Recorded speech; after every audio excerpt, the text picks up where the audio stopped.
Welcome, it's Wednesday night, great to see you.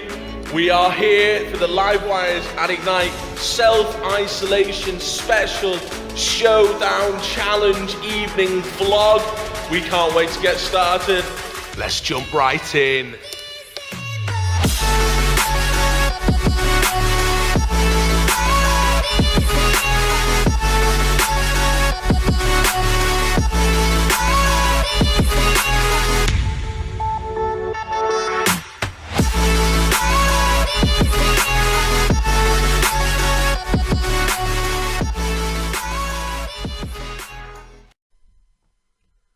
Well, I still haven't seen any humans around here. In fact, I haven't seen any for weeks. What about you, Percy? Percy the pig? You seen any humans? No, none around here. Horace the horse. Have you seen any humans? No, I not seen any humans. I'm still collecting dust round here. Ivan, you sure you not seen any? Well, no, I ain't seen any for weeks, Horace. Hey, Horace, can I tell you a joke? Course you can. Oh, it goes like this, it does. What did the horse say when it fell? I don't know, what did the horse say when it fell? It said, I've fallen and I can't giddy up.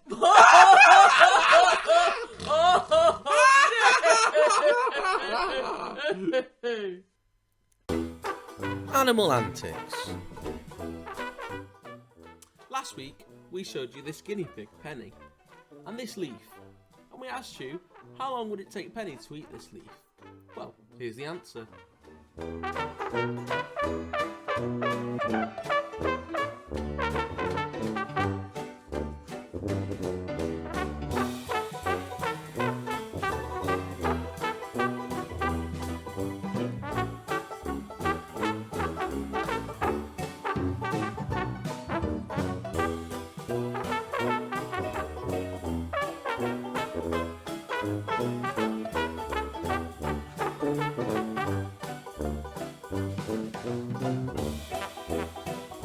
It took Penny 25 seconds to eat the leaf, but I think we'll all agree it's funnier watching her eat the leaf than counting the seconds.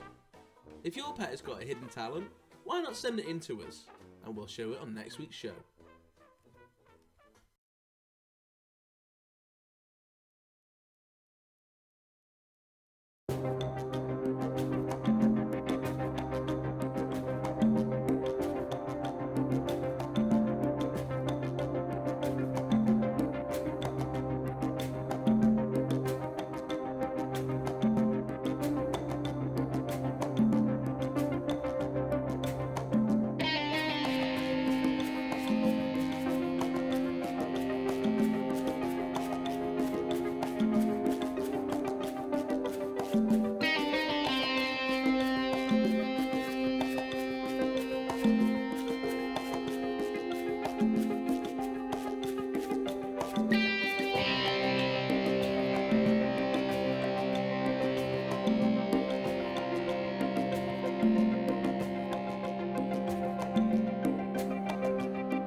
big at-home challenge.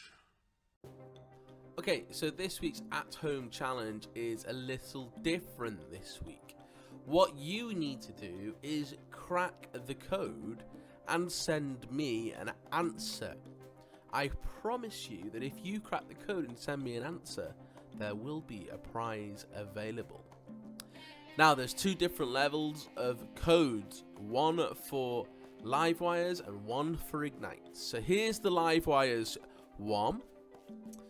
You need to riddle me this and send me the answer. I've put it in the description below, so you don't need to write it down now. But I've given you 3 clues as well, which will help you answer. The first one is this is a railroad or a train track cipher. That's your first clue. The second clue is this line is important. I've put it there for you deliberately. And thirdly, you will need to do each line of the cipher in order. There are your 3 clues. Good luck. Get back to me when you have an answer. Ignite, here is your code. It is a little bit more tricky. You'll need to get back to me with an answer as well. But here are 3 clues to help you out. Firstly, your key word is ignite. Secondly, you will need 4 6x6 grids to help you out. And thirdly, you need to know that this is a spiral cipher. Well, there are your 3 clues. Good luck. Get back to me with an answer. There'll be no at-home challenge next week because this one is so tricky. So you've got 2 weeks to work on an answer and get it to me. As I said, if you get it right, there is a prize available. Good luck, everyone.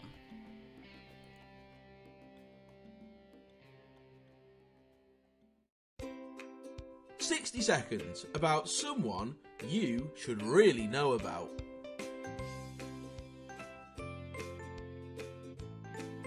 Jim and Elizabeth Elliot, 1927 to 1956 and 1926 to 2015. Do you have something that is very special to you? A toy, a teddy, a friend, your family? Jim Elliot thought his friends were very special. He thought his wife Elizabeth and baby Valerie were very special as well. I'm sure when he was little he thought his toys and teddies were special too. But Jim knew that his friend Jesus was the most special of all. Jim wanted to tell people who lived in the middle of a South American jungle that they could be Jesus' friends. Jim and his friends flew an aeroplane over the jungle. They dropped presents to the people who lived there. They learnt their language and shouted hello from the plane. After months and months of doing this, they landed there. They met some of the people and they were ready to tell them about Jesus. But then a very terrible thing happened. The people from the jungle killed Jim and his friends. Jim's wife Elizabeth didn't hate the people from the jungle. She loved them because her friend Jesus loved them. Elizabeth, with little Valerie, went into the jungle to tell the people who killed Jim that Jesus wanted to be their friend. She cared for them, worked with them, and told them about Jesus. They listened, and some of them became Jesus' friends too. This story was taken from Everyone a Child Should Know. Why not pick a copy up at 10ofthose.com. Hello, good evening, and welcome to Through the Letterbox with me, your host, Sir Nathan Frost. Well, this evening we have got some very exciting clues for you on Through the Letterbox. It is a very simple game. I'm going to show you 5 clues about somebody's house, one of the leaders' houses. All you have to guess is whose house it is. Here we go with the first clue.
Thank you so much for watching Through the Letterbox.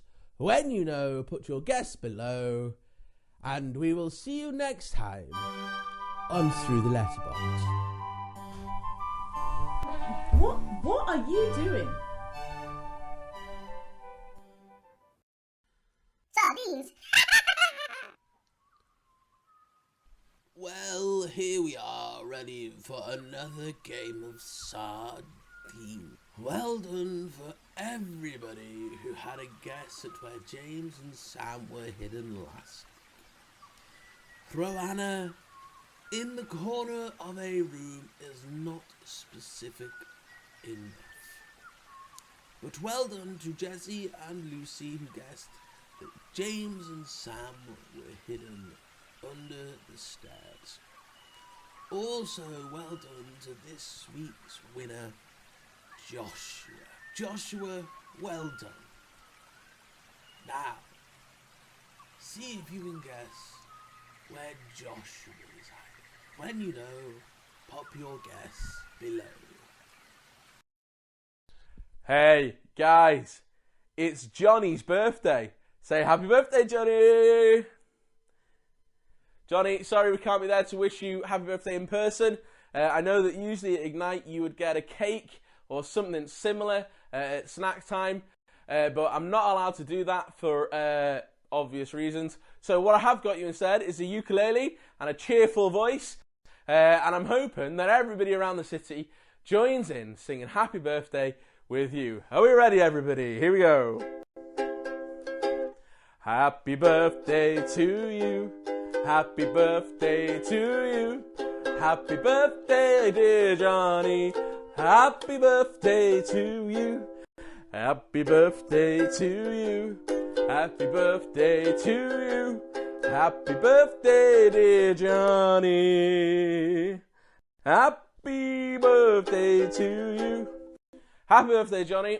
And if it's your birthday in the next few weeks, do let me know. If you are too embarrassed to get this kind of shout out, parents, send me an email. Happy birthday, Johnny. Terrible training.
Hi guys, you're probably wondering why I'm starting the video with some wool and some needles on my head.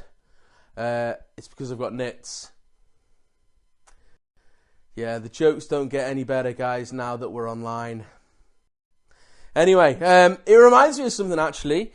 The wool and the knitting needles. It reminds me actually how rubbish I am at making things. I do my best, but I get nowhere with wool.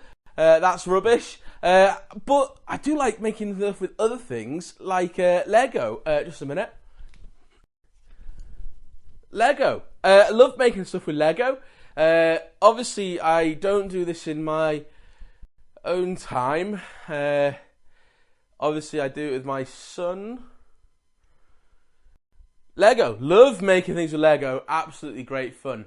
I also love it when people make things for me. Wait there a moment. This, I don't know if some of you from Ignite remember this. This is something that Jake made me not so long ago at Ignite. I've still got it. I still keep it on my shelf. And it just reminds me of how great Jake is. Love it when people make me things. But as I said, I'm maybe not as good at making things as I'd like to be. Like knitting. Bible tells me that I know somebody who is great at making things. In fact, he made everything perfect. The Bible tells me that God is brilliant at making things. He made everything perfect. He made the land and the sea. He made the sun, the moon, the stars. He made mountains and rivers and streams. And he made sea creatures and those big squiddy octopusy things. And he made birds of the air, vultures, eagles, owls. Made all of those things. He even made animals like toads and hippopotamuses and amazing things like that. God made everything, and he made it perfectly. And you know what? He even made us. He even made me. Bible tells me he made us humans, he made me perfectly. Isn't that amazing? I mean, I think I'm pretty great, but God says he made me perfectly. In fact, when it comes to knitting, God is even pretty good at that too. Just have a look at this verse.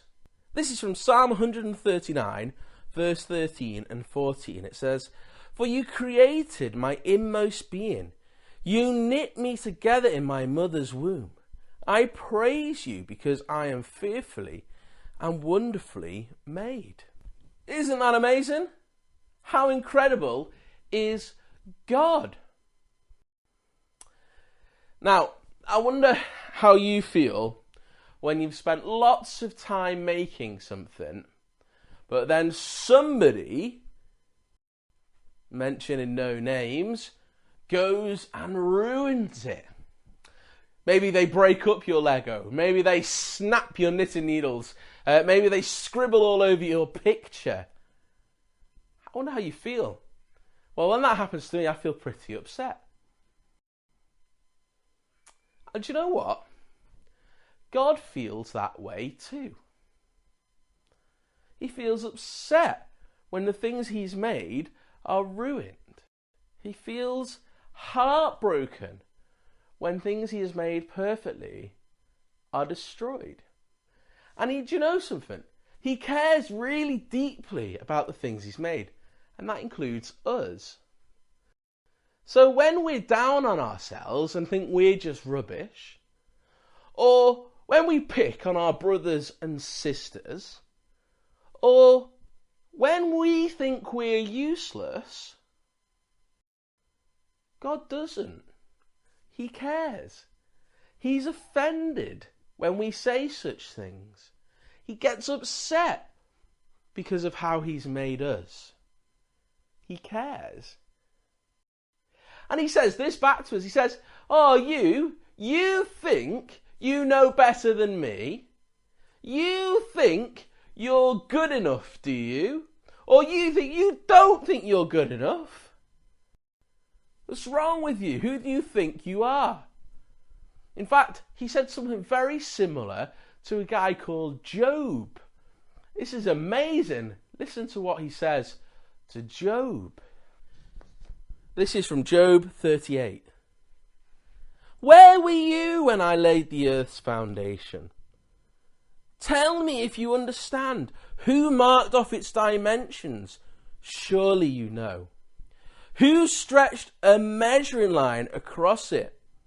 On what were its footings set? Or who laid its cornerstone while the morning stars sang together and all the angels shouted for joy? Who shut the sea behind doors when it burst forth from the womb? When I made the clouds its garments and wrapped it in thick darkness, when I fixed limits for it and set its doors and bars in place, when I said, 'This far you may come and no farther,' here is where your proud waves halt.